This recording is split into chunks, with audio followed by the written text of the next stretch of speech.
Yesterday, I hope you were listening when I had on Osprey Oriel Lake, founder of International Women's Earth and Climate Initiative.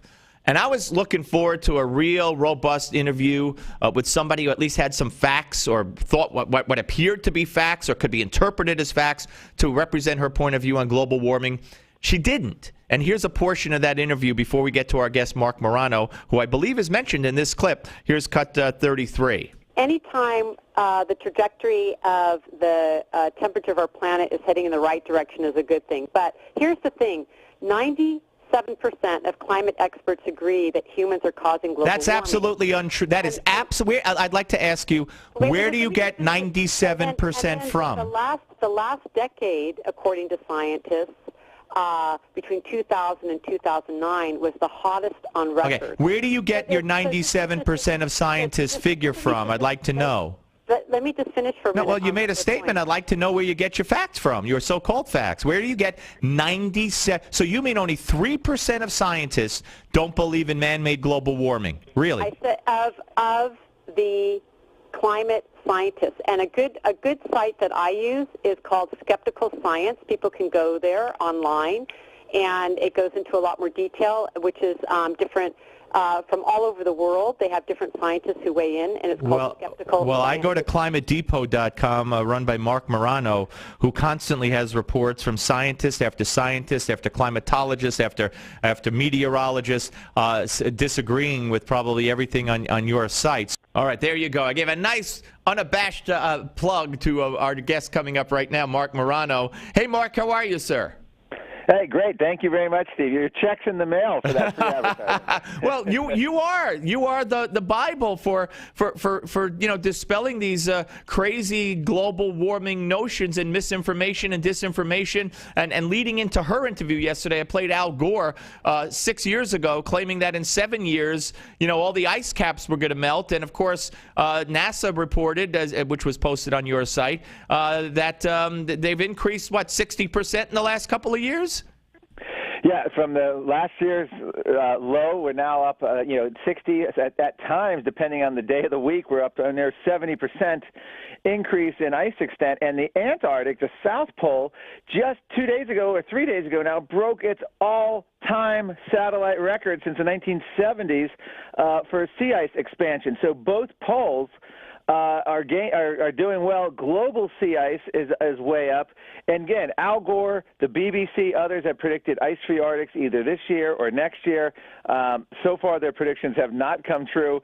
And they used to predict the Antarctic, which has been at or near record extent, I just mentioned broke the all-time record, would lose ice. But now, guess what, Steve? They're claiming, well, global warming's causing the South Pole to gain ice. And this is one of their theories about precipitation and moisture and winds. I mean, no matter the weather, they can spin it and say, well, this is just what we would expect. They're the masters of this. And now they're telling us, well, we can't look at 1 year's data in the Arctic. Why not? When the Arctic's low, they sure make hay out of it and act like it's the end of the world. And now when it regains the ice, they act like, well, that's just a seasonal variation. It's a regression from the norm, all this nonsense. So it's a lot of fun to watch this. Your interview with her was amazing because when you challenged her on the 97% consensus, when you challenged her on whether we're going to run out of fossil fuels, when you challenged her on the data, her bench was shallow, and she basically punted the moment you challenged her because they're not used to it. Whether they never agree to debate anyone, they usually never appear with any hostile media, so they never have to go past their platitudes. Well, I got to tell you, the person who booked her from her that we contacted to book her, whether it was, I don't know who it was, a PR firm or her organization, asked us.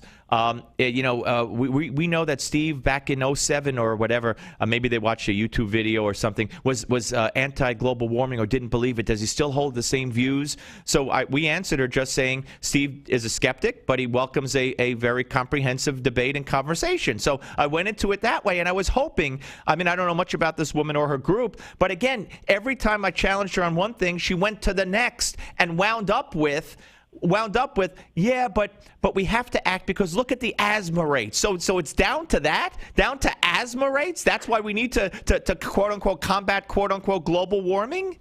Well, yes, and in fact, if you had kept her on, what they've done, because here's what they've done: the temperatures failed to cooperate. Polar bears are now, their estimates are over 30,000 global population, up from the high of 25. Sea levels failing to accelerate. Extreme weather, they tried to switch it to because all these other climate metrics failed them. The extreme weather memo has failed them. Drought is down over 60 years. Floods are showing no trend up to 115 years. Big tornadoes, F3 and larger, are dramatic declines since the 1950s. Hurricanes, we're at record lows. I can't emphasize that enough. The last Category 3 or larger hurricane to hit, I believe, was 2005. It's now been 8 years, the longest period since 1900. Well, that must be because of global warming. Well, that's what's right. So they lost the extreme weather memo. Yeah. So now, and a new study just came out, Steve, blaming war on global warming. And so they're now going after national security, war. They're saying barroom brawls will increase and murder and crime rates will go up. So now, instead of looking at, like we used to think global warming, okay, let's see how polar bears are doing. Let's check sea level. Let's check temperature. And then they said, no. Let's look at weather. Okay, let's look at the extreme weather. Okay, that failed them. Now we have to look at crime statistics, rape and murder and barroom brawl stats to see how global warming's doing. That's how far removed it's come from science. So it's no surprise she's bringing up asthma during your interview. Mark, finally, I think next week, the UN report is going to be issued. We got a preview of that from a member of the House of Lords in Great Britain, and that's going to fly in their face, which I also brought up to her, is going to fly in their face as well, correct? Yes, and the real-world data of global temperatures are running cooler than the predictions from each of the last 4 previous UN climate reports.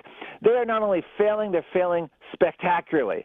And what's happened here is what they're going to end up having to do, and this is what they always do. When the real current weather and data fails them, make your predictions scarier of 50 to 100 years. And you will have the New York Times, the compliant media saying, UN report says it's worse than we thought, global warming accelerating, and everyone will scratch their head and say, wait a minute.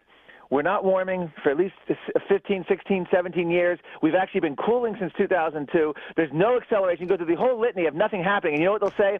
Yes, but our predictions now are much scarier for the years, 50 to 100 years away. And that's how they get away with it. So it's worse than we thought. Right. And they start calling predictions our data. The data shows. Well, a prediction and a climate model are not data. Excuse me, they're not. And so the big thing here today going on, Steve, is there's a new report out that synthesized 1,000 or more peer-reviewed studies. It's a team of international scientists led by physicist Fred Singer, and they're going to be actually debuting it in Washington this coming week. They had a big press conference yesterday. It's a report countering the United Nations, and the gist of it is the UN has hidden research showing that nature, not humanity, controls the climate. I am shocked. Just shocked. Hey, Mark, we got to run. I appreciate it as always. ClimateDepot.com, or as Barack Obama might call it, ClimateDepot.com. And we appreciate it. Always talking to you, my friend. Thank you. Thank you, Steve. Bye-bye. Marc Morano, ladies and gentlemen. All right, 855-777-9660. Man-made global warming? I think not. On the Steve Malzberg Show on Newsmax TV and radio.